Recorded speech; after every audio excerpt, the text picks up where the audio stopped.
DW AfricaLink. When President Yoweri Museveni unveiled his new cabinet in May this year, few imagined that the vetting hearings would ignite a constitutional firestorm. But when 4 of his nominees, including the pick for the sensitive Internal Affairs Ministry, were flagged for holding dual citizenship, what seemed like a legal footnote quickly exploded into a national debate. Now, Ugandans are asking a bigger question. Is the country still a democracy shaped by the people's will, or has power rewritten the rules to suit itself? That's what's coming up. Welcome to AfricaLink, the podcast that connects you to the stories that matter across Africa. I'm Lucy Riley, your host for today. AfricaLink, every weekday here on DW. Let's dive in. On paper, Uganda's stance on dual citizenship seems straightforward. Uganda's constitution opened the door for dual nationals to return, an intentional effort to reconnect with the diaspora spread across continents. But that same legal framework drew a bold red line. 12 of the country's most sensitive state officers, including the presidency and cabinet ministers, remain off-limits to dual nationals. The logic is clear. Roles dealing with national security, foreign policy, and internal affairs demand absolute allegiance. For nearly 2 decades, that law sat quietly on the books until now. At the center of the storm is Dr. Lawrence Muganga, nominated as State Minister for Internal Affairs. Parliament's Appointments Committee flagged him over alleged Rwandan and Canadian citizenship. Meanwhile, 3 other nominees face similar questions about their citizenship. Some of the nominees belong to communities with deep historical roots in Uganda, communities formally recognized in the Constitution, yet long caught in a difficult space between law, identity, and belonging. For their defenders, citizenship by birth and ancestral connection should settle the matter. For their critics, no amount of historical nuance can override a clear constitutional restriction. Today, we're asking what this controversy reveals about Uganda's institutions, its laws, and the thin line between law and ethnicity. Joining me is Magezi Kirilinju, Communications Officer of the Government Citizens Interaction Center, and DW's Frank Yiga in Kampala. Gentlemen, welcome to the conversation. Frank, what exactly sparked this latest controversy? Out of the 4 ministerial appointments who failed the vetting process, there was one particular one of Dr. Lawrence Muganga who failed the vetting process based on his multiple citizenships. Now, it had, according to the MPs who vetted him, they say he had the Canadian citizenship, he had the Rwandan citizenship, and the Ugandan as well.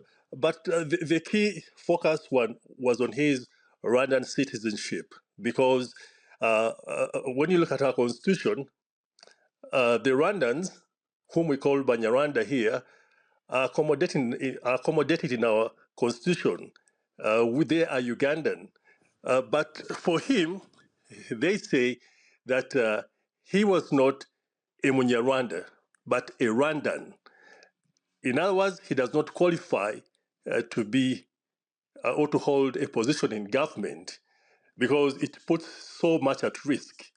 All right, thanks for that, Frank. And we'll talk about a little bit more on what the public discourse has been. But Magezi, Uganda allows dual citizenship, but it bars dual nationals from top government posts. So why has this only now become a constitutional flashpoint, and why is it being contested? One, the 1995 constitution barred dual citizenship completely. If you're a citizen of Canada or USA, you wouldn't be a citizen of Uganda. But until you denounce the citizenship of the other country. So in 2005, the constitution was amended to accommodate dual citizens. So in a nutshell, Ugandans have been welcomed back home. However, in the same amendment, it was decided that certain positions like president, uh, prime ministers, the head of defense and intelligence services, judges, and heads of electoral commission of the election body should not hold dual citizenship for safety and information safety purpose. That it is a bit dangerous to have a dual citizen manning a local election, because that would mean he could do, uh, get some of these programs to another nation where he has another allegiance. So they are not even many; they are like 7 only. So they changed. I mean, they did like that. That was Article 16, Article 15, which was amended to accommodate now other citizens who had been there. Because in the past chaos, many Ugandans went to Europe, went to Americas, Australia. So the only way to bring them back, especially to ease business, if you want to do business, they don't come as foreigners. Because when you come as a foreigner, the registration process changes. But when you have a dual citizenship and you're coming to do business here, you now register using easier methods of a citizen. We had not had this situation before, where a dual citizen holder has been elected or has been nominated to this position. So it's not that it has heated up now. It's just that this is the first time that that legislation has caught up with some individuals. So if you look backwards in our cabinet and the president, vice president, judges, we have not had a dual citizenship holder in that position to say why this time. You get it. But also, politics is competitive. So if the president nominates you a minister, and me, I also qualify to be a minister, but I also know you have something to do with the law violation. Some also I bring it up to eliminate you such that I take over the position. So these are also internal dynamics which happen in politics, you know. But as you know, in United States, if you are not born a citizen and you become a citizen later, I think you go up to governor. They also don't allow you to be president. I know for one, like Schwarzenegger was born in Austria. He only became a governor and he could not go beyond there, despite his popularity. So it's not a controversy. However, like Frank had said earlier, Dr. Muganga kind of sensationalized it a bit. He took it a notch higher, sentimentally. But otherwise, if he had just kept quiet like others, it would be still going through under the same process that others are going through. Magezi, I mean, you've said it's the first time it has caught up with individuals. So why now? I mean, are we witnessing genuine constitutional awakening, or is this just selective enforcement? No, since it was put in the constitution in 2005, so it was bound to catch somebody. So they were given options to either denounce or pull out.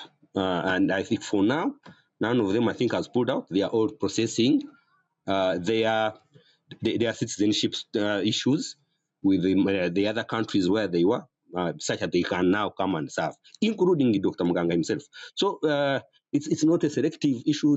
It's just came up because the law finally caught up with some people. So, and it will catch up with others. Oh, we have now learned a lesson. Before you engage, you make sure you are clear, you clear yourself. Now that everybody has been what? Because some of these laws are quiet many times until somebody is caught up in the net. So it's not that they were specifically targeted, no. Frank, I'll just bring you in here now. I'm sure you've spoken to fellow Ugandans on this issue. What's the public discourse like? Well, the discourse now here in Uganda, people are talking a lot, and it is now a thin line between law and ethnicity. I think it starts from the 1995 Constitution, when they allowed the Banyarwanda to be part of the ethnic groups of Uganda that are officially recognized. Now, this Banyarwanda, according to the constitutions, much as they have roots in Rwanda, I mean, they met all the legal requirements to be allowed to be part of, to be Ugandans, because they've been here since 1921, because all ethnicities, all these ethnic groups that have been in Uganda since 1921 are the ones that are accommodated in the constitution as Ugandans. Now, the problem is you cannot differentiate. Ugandans have failed to differentiate between the Rwandans living in Rwanda, the nationals of Rwanda, and the Banyarwanda of Uganda. Because there's no way you can claim to be a Rwandan, either can you claim to be a Munyarwanda. So that line is one that is confusing so many Ugandans. So they believe Dr. Muganga is, much as he's a Munyarwanda, recognized in our constitution, they believe he's a Rwandan because he has a passport and he has dual citizenship. So it becomes so controversial. So Ugandans are thinking that allowing a foreigner to come and be in the executive, to be a minister of state for internal affairs, is risky. It also puts the country at stake.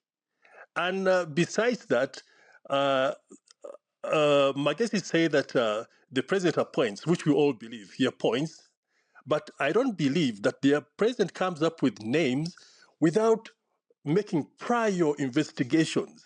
The president must have known each and everyone's credentials. He knew at one point this scenario, this saga is going to come up. So we don't know what is at heart. We don't know the cards he's playing. We don't know his intentions. But I believe some politicians say or believe that there's something he's targeting that we're all yet to know.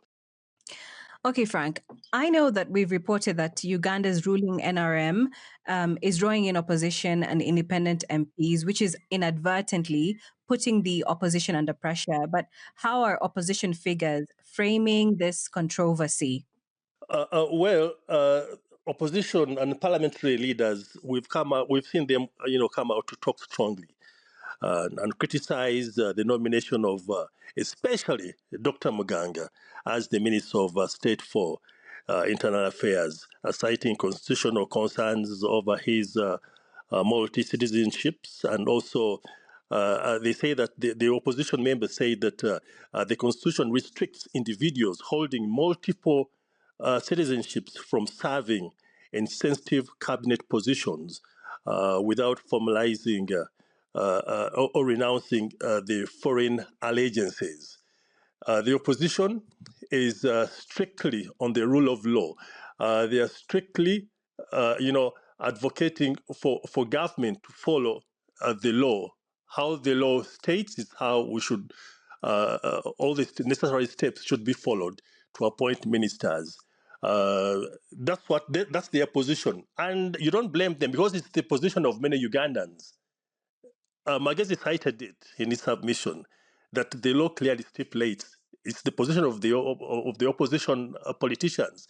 They want the law to be followed. They don't mind who comes as minister as long as you follow the necessary steps. We've had such things, such vetting scandals, not necessarily this very one. This is the first of its nature, but we had others before, based on academics and all that. Ministers that were kicked out because they didn't meet the required steps, or they didn't have the requirements. So the politicians still insist that once the law is followed, they don't mind whoever comes in to take up to be a minister. So that is their position, not less, not more. Magezi, just like Frank had previously mentioned, I mean, there's a thin line between law and ethnicity. Some would argue this controversy is not really about citizenship at all. It's about whether Uganda's institutions still have the muscle to check executive power. Thank you. I think it touches on both. Personally, I have a problem with the framers of the 1995 Constitution when it comes to tribes in Uganda, because when they reached the people of Rwandese origin, they called them Banyarwanda. Even another confusion is that when you say Banyarwanda, especially here in Uganda, you exclude the Hutus, because when you look at the tribe of Banyarwanda here in Uganda, they are restricted all Tutsis. So because the Hutus can disappear within many tribes in Uganda, they are not accommodated in the tribe of Banyarwanda. So that brought confusion. To me, they should have just said Tutsi or Hutu. They put it in the constitution.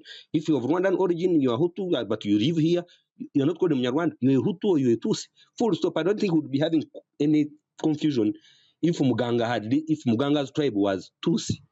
Because when they were framing the constitution, I wish they had said, you know what, if you have Rwandan origin, you either going to be registered as a Munyankore, whom you share some, a lot of history, or Mufumbira, which is a district bordering Rwanda that has the same demographic complexion of Rwanda. So they should have just said, you know what, you guys are going to be called Bafumbira, since when calling you Banyarwanda is going to bring confusion. Then there's also something that Frank had mentioned, that Dr. Mganga being appointed the Internal Affairs Minister. Yes, it brought some controversy because now Ugandan Banyarwanda, which we are now discussing, which is bringing confusion, we are finding it difficult to get passports whenever they want to travel. He gets all the recommendations from his village or her village, but reaches the passport office, they question you, Munyarwanda, what do you mean, Munyarwanda of where? So it brought, they started complaining publicly. So when the Prince appointed Dr. Mganga, there was a lot of controversy now that now these illegal Munyarwanda are also going to take advantage since they have their person inside. So that was also where the issue of criticizing the appointment came from. However, and also you see, we have 4 people who failed the test of citizenship. But you see, in Uganda, the debate is about one person. Here in the corridors of Kampala and the newspaper, we have forgotten the other 3. They are no longer even papers. We have only Dr. Muganga in the papers, yet they are all going under through the same process. So that tells you about the sensitivity of indigenousness and tribal inclinations is still a bit of a problem here. But otherwise, like Frank said, they are going through the process. Whoever fails, then the president just nominates another person. But so far, I think he gave them a chance because we see he has not yet nominated anyone. The other day, he even appointed, I think, an acting foreign minister for now, since it's a bit of sensitive position, such that the earlier nominee can finalize their processes. So you can see has given them chance. And the public has also finally, I think, cooled off. Like Frank said, the opposition for them, they decided that let the law take its course. After all, it is the formation of a government is for the winning party. It's not for them. For them, they only concentrate on the legalities of the appointments, as to why he nominated so and so. That's really an internal matter for the NRM ruling party. So I think that's why opposition are kind of hands off on criticizing only when it comes to the legality of the situation. Uganda has long encouraged diaspora engagement.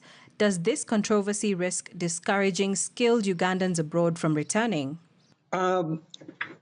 If you noticed, these 4 gentlemen, the 3 gentlemen and 1 lady, they are willing to denounce for example, the Canadian citizenship to serve. A Canadian in the earlier days, having a Canadian citizenship was like a godsend. But you can see Ugandans are coming back and they are willing to denounce these extra citizenships where everybody would die to go. If you look at, for example, Dr. Muganga's journey to Canada, it tells you as a young man how he ended up in all this controversy. Even me, I would have gone through the same thing, given that chance, because he finishes here university, he didn't get a job, goes to Rwanda because he has bloodlines there.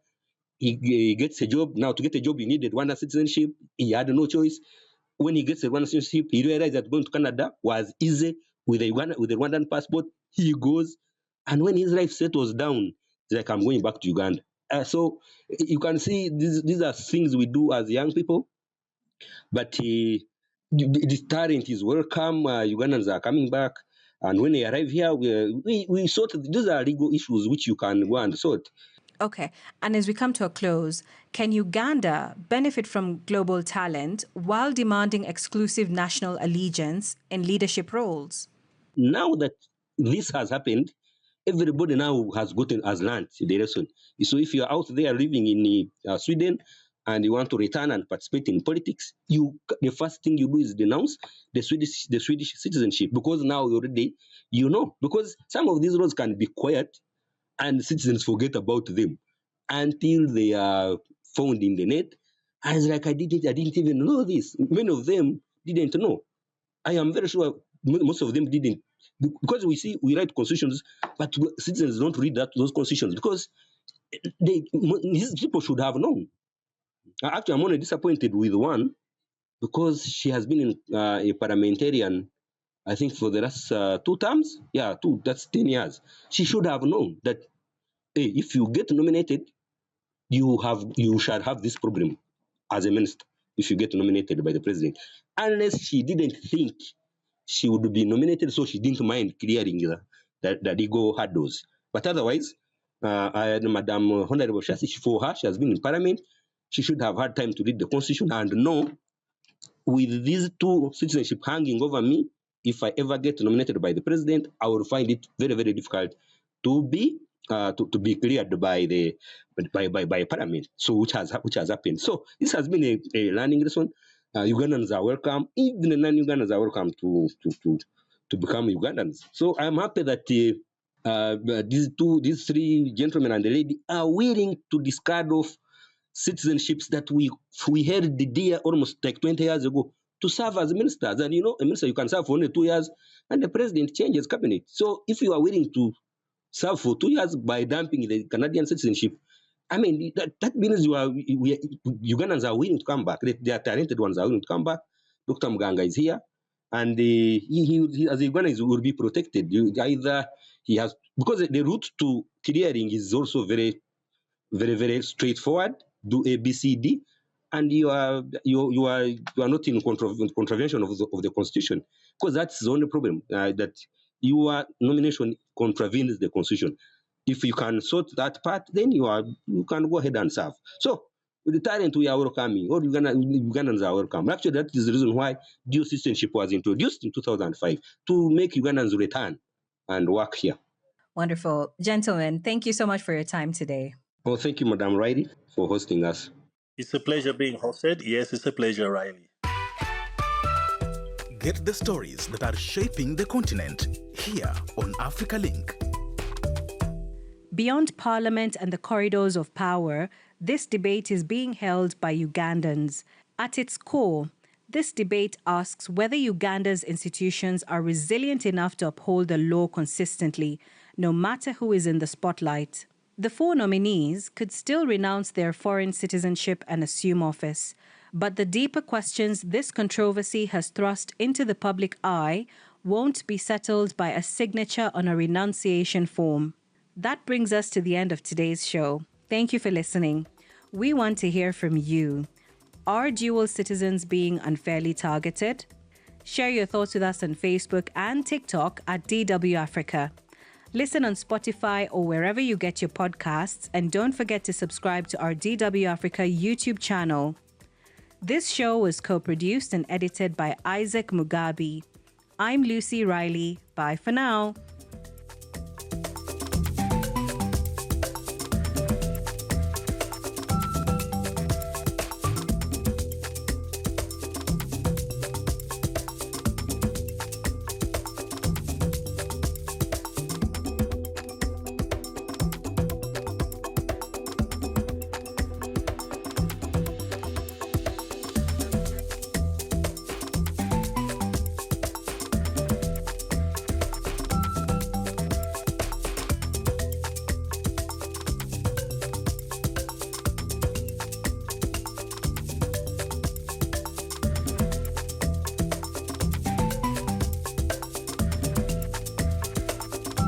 DW. Made for Mind.